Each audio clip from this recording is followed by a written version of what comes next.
Humanity didn't see it coming, not the diplomats, not the generals, not even the climate scientists watching satellite feeds. Oh, mama.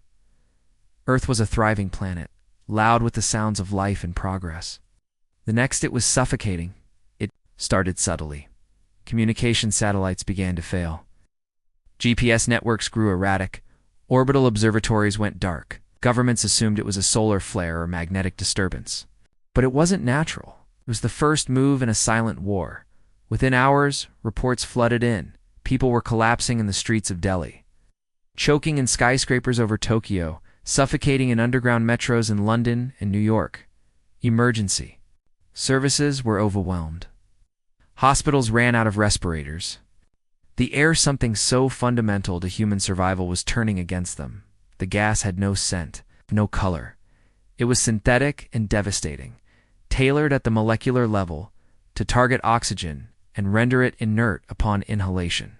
Earth's atmosphere, once rich and sustaining, became a slow suffocation chamber. Children wept in sealed basements. Old men died trying to reach airtight facilities that no longer existed. Entire cities fell silent. The culprits revealed themselves through a galaxy-wide broadcast. The Valari. An alien race with a superiority complex forged over millennia. Cold, efficient, and clinical in their reasoning, the Valari called the attack a containment measure. Humanity's aggression, its unchecked growth, its violence we sterilize to protect the galaxy, the message declared. To the Valari, this was pest control. Earth was a danger, and its people were too. Primitive and unpredictable to be allowed access to the stars. The sterilization wasn't just meant to kill it, was meant to erase. They deployed orbital drones that seeded the upper atmosphere with a carefully engineered compound. It's impossible to filter, slow to dissipate, and catastrophic to oxygen breathers. What made it worse was their precision. The Valari didn't destroy infrastructure. They didn't crater the surface with bombs or glass cities with plasma. No, they left Earth's buildings intact, its forests still green, its oceans still blue. But they took away the air. World leaders tried to coordinate a response. Communication systems failed one after another. Satellites fell like dead birds. With each passing hour, more regions went dark. Some nations descended into chaos. Others sealed themselves away in bunkers and biospheres, rationing the last remaining clean air. The death toll rose into the billions. And yet within the silence, resistance sparked deep beneath Antarctica, under miles of rock and reinforced alloy.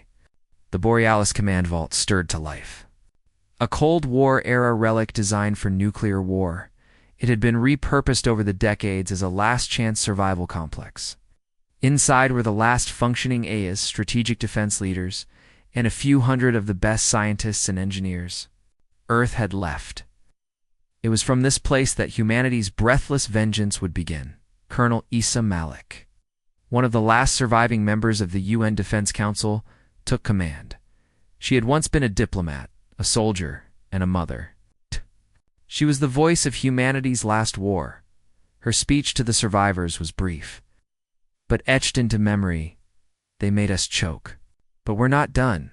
Earth does not die quietly. We do not fall. We evolve. We endure. And when we rise again, we make them burn for every breath they stole from us. The surviving scientists quickly began work on countermeasures. Filtration or survival tactics, retaliation. They poured through the Valari's molecular compound data, captured from drones and contaminated skies. And in the darkness of Earth's forgotten laboratories, they began to forge something new. Something Earth had never seen before. In the charred silence of a dying world, humanity didn't collapse. It sharpened. The Valari had assumed Earth would roll over, gasping and broken. But in trying to take away the very thing humans needed to live, they had exposed something far more dangerous. Humanity's refusal to go quietly. Humanity had been brought to the edge of extinction. Earth was silent, its surface cities hollow and lifeless. But even as billions died, a whisper of resistance grew louder in the hidden chambers beneath the world. In the buried sanctuaries, sealed habitats and ancient bunkers, humanity had not given up. It had adapted. From these surviving enclaves came the greatest effort of collaboration Earth had ever seen. Project Scorchlung. Unlike traditional weapons which relied on firepower, speed, or strength, this project was about vengeance through biology. The Valerie had waged war through the air. Now, Earth would do the same, but with something far more horrifying. Humanity's scientists had cracked the molecular structure of the Valari's atmospheric poison, and in doing so, they discovered something the aliens hadn't realized.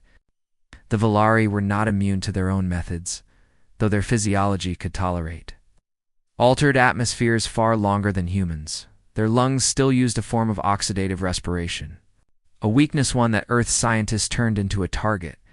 They began engineering a compound called Prometheus dust. Where the Valerie gas was silent and passive, Prometheus dust was patient and explosive. It wasn't meant to kill instantly. It was designed to linger, to bond with the aliens' lung tissues, to integrate with the very air they breathed, and then wait. All it took was a single spark, a static discharge, a power switch, a whispered breath near a heating coil. When the trigger came, the lungs ignited. It was not a bomb. It was a curse. The first test of Prometheus dust was carried out with symbolic precision.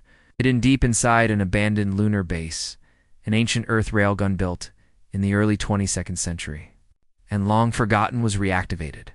A capsule containing a microconcentration of Prometheus dust was launched toward the outer solar system, toward a Valerie orbital trade ship stationed near Jupiter's moon Ganymede. The ship, the Celestial Harmony, was a symbol of Valerie pride. Dozens of dignitaries, scholars, and military officers were aboard. They had no idea what they had inhaled when they opened the docking bay and let the harmless, drifting capsule inside. No one noticed the fine mist clinging to the corridors. Hours later, during a routine diagnostics check, an officer touched a control panel. The static charge from his gloved hand was all it took. The internal surveillance feed, intercepted and rebroadcast across Valari space, showed what happened next in horrifying detail. The officer collapsed first, gasping as flames poured from his mouth and nostrils. Others followed one by one, their bodies igniting from within, screaming in a language Earth had learned to understand but now refused to speak. The ship became a tomb in orbit. Earth had sent no army, no fleet, no message, just fire. The Valari were stunned. For all their superiority, they had never faced a species that learned this fast or retaliated this cruelly. Their bioweapon had been a sterilizing act, a means of cleansing a dangerous species. What Earth had unleashed was terror. This was no act of war, it was a reminder, and humanity wasn't finished. Across the surviving Earth enclaves, humans began building specialized ghost ships, automated crewless vessels, loaded with concealed payloads of Prometheus dust. These ships mimicked derelict freighters, refugee vessels, or empty probes. The Valari, curious and arrogant, recovered them without caution. That was their second mistake. Each ghost ship was a slow-rolling funeral pyre. They released their payload into cargo bays and control decks, contaminating entire vessels without detection.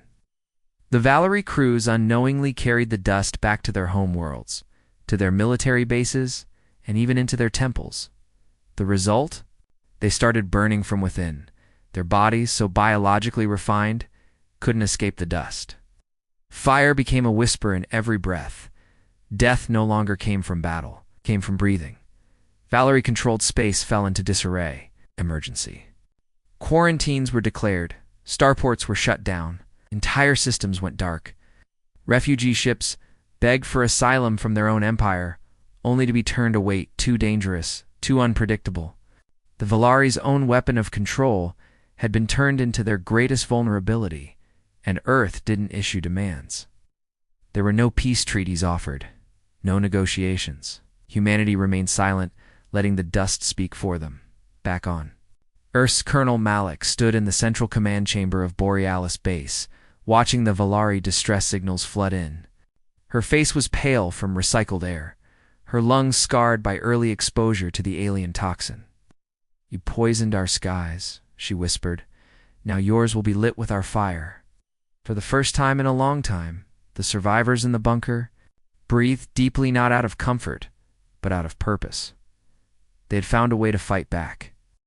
By now, the Valari Empire was beginning to realize it had made a critical miscalculation they had expected Earth to collapse and vanish quietly beneath a chemically induced silence. Instead, humanity had risen from the ashes, not with fleets or invasions, but with a bioweapon so subtle, so invasive, and so poetic in its revenge that the Valari were caught completely unprepared. Prometheus. Dust, a molecular phantom, had done what missiles and energy weapons never could. It turned the Valeria's own reliance on air into a vulnerability. By mimicking benign particles and bonding with atmospheric elements in a way even Valeria tech couldn't immediately detect, the dust infiltrated everything. And it didn't just kill. It waited. The panic began with isolated ship failures, fires, breaking out from within, crews consumed in internal infernos sparked by something as simple as opening a door or flicking on a console. Entire battle cruisers were lost without enemy contact. Once proud Valari commanders began refusing docking operations without exhaustive atmospheric scans. But by then it was too late. Earth had already begun Operation Cinderfall, where Prometheus dust was the scalpel. Operation Cinderfall was the torch. Humanity's new ghost ships, enhanced and multiplied, didn't just carry payloads, they carried terraforming agents. These chemical agents were designed to subtly alter the atmospheric balances of Valari-controlled frontier worlds. Were slow, deliberate, almost unnoticeable at first. But they transformed the air into a perfect fuel for Prometheus. Dust to cling to. These planets didn't erupt in violent explosions. Instead, they became traps. A breath of wind near a settlement, a child's electric toy, even friction from a boot on stone. That was all it took.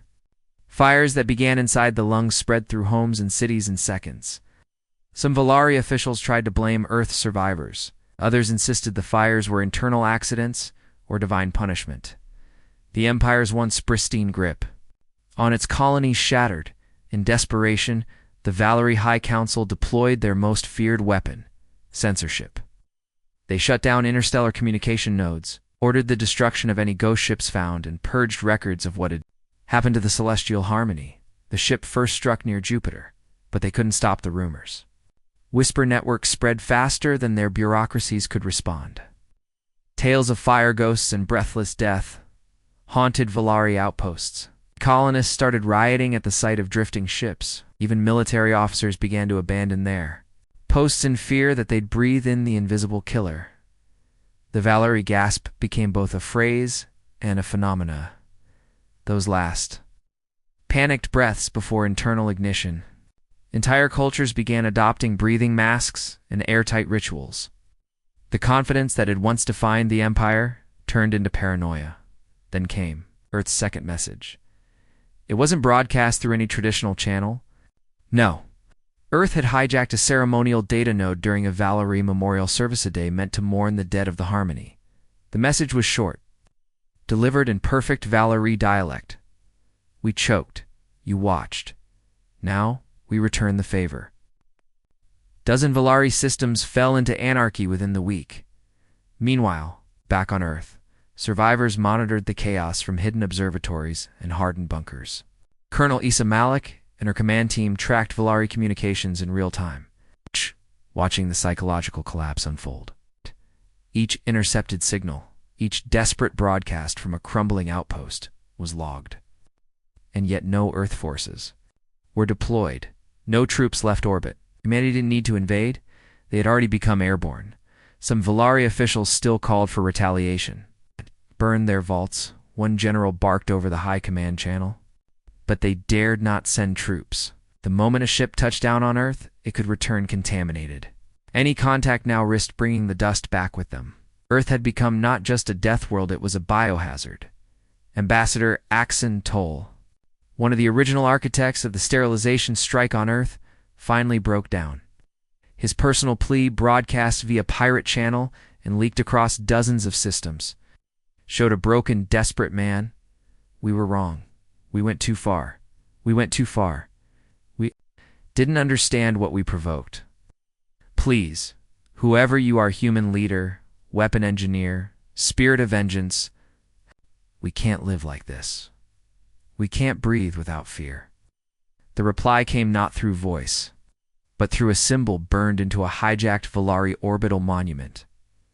A pair of lungs, drawn in fire, marked with Earth's insignia. There would be no negotiations. The Valari had taken Earth's breath. In return, humanity had taught them a lesson. The galaxy is not a place where you suffocate your enemy and expect them to stay dead. They would burn with every breath, and Earth was just getting started as the Valari Empire tore itself apart under the weight of paranoia, fire, and internal rebellion. Earth, though scarred, began to rebuild. But this was not the Earth that had once built skyscrapers for comfort or traded. In dreams of peace, this new Earth was tempered, hardened by loss, and reborn under domes and reinforced skies. With the atmosphere still dangerous in many regions, and the memory of the Valari's attack etched into every survivor's soul, humanity evolved again. Upward but inward. Massive artificial habitats were constructed across the planet, sealed and oxygen-regulated. Cities now existed beneath glass, alloy, and climate barriers. Nature was carefully curated within biospheres, restored patch by patch, like a wounded beast being coaxed back to life. The sky still carried the faint golden-red tint from the remnants of the Valari compound, too diluted to kill. But ever present as a reminder, no one looked up without remembering the day the sky betrayed them. Inside these sanctuaries, children were born who had never breathed natural air. They read about clouds and weather, the way previous generations read about dragons and myths. Yet in their eyes burned something ancient and familiar: defiance. Colonel Issa Malek, serving as president of the Unified Terran Resistance, became the face of Earth's survival. Her lungs still bore damage from early exposure to the alien toxin, and her voice had grown raspy. But it was her breath, and she used it to rally a species in one of her most solemn public appearances. She traveled to the ruins of New York City, now a national monument known as the Choked Hollow. She arrived by sealed transport, stepping out in a reinforced suit designed for short-term exposure. The skeletal remains of skyscrapers surrounded her, metal bones rusting in silence. On a platform built at the edge of the once bustling Times Square, she spoke through a live transmission broadcast across all human settlements. This is where we fell, but not where we stayed. The Valari took our air, thinking it would end us instead. It taught us what it means to earn every breath, to remember that nothing is permanent, not power, not even the sky above us. At her side was a girl no more than 10, born post-invasion. She tugged on Malik's arm and asked through the transmission mic, "Will the stars ever be safe again?" Malek looked up. Through her suit's visor, she could still see the faint shimmer of ash high in the atmosphere, catching the sun like dying embers. "They will," she said slowly. "But not because they're empty. Because they'll remember what happens when you try to smother a human world." That line became a mantra, engraved in government halls, stenciled on the outer walls of spaceports. It wasn't just revenge anymore. It was about memory, survival, and warning. The Valari Empire, meanwhile, was in collapse. Former colonies declared independence. Religious zealots claimed the fires were divine punishment for the sterilization campaign. Even their own military began defecting, some offering Earth coordinates and intelligence in exchange for sanctuary or mercy. But Earth gave none, not out of cruelty, but out of purpose. Humanity understood now. Mercy would be seen as weakness. If the Valari believed there was a line humanity would not cross, they might regroup, attack again. So instead, Earth maintained its silence. No demands, no treaties. Fire and fear. The psychological impact across the galaxy was profound.